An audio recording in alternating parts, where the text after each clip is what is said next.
All right, Under Squad. So let's look at the economic impact of the unemployment rate.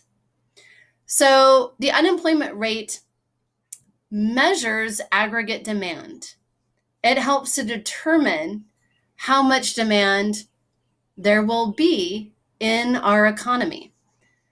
If more consumers are unemployed, consumers will not have the money or resources to demand goods and services. So let's look at our graph. So if unemployment rate goes up, aggregate demand will go down as consumers, again, have less wages or no wages to demand goods and services.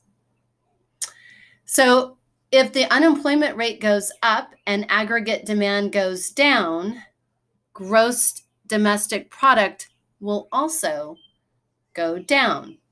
The economy will contract, and consumers will purchase less goods and services. Producers will make and produce less supply. So the unemployment rate has an inverse relationship with GDP. If the unemployment rate goes up, GDP will go down.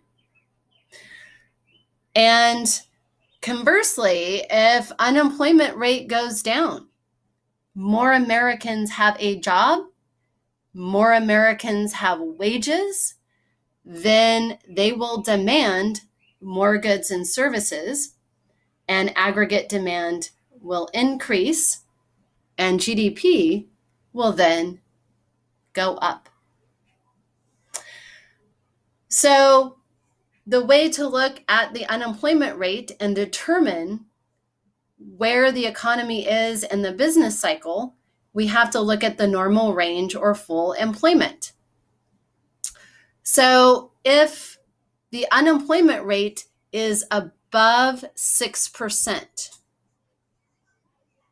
it's above normal range. That means our economy is probably contracting, or perhaps at its lowest point, a trough. Anything above 6%.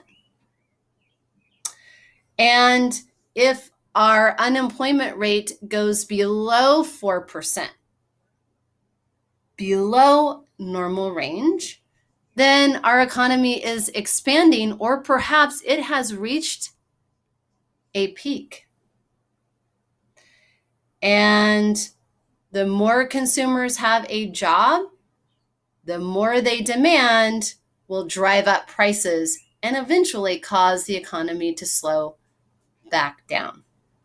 So those are the market forces of unemployment.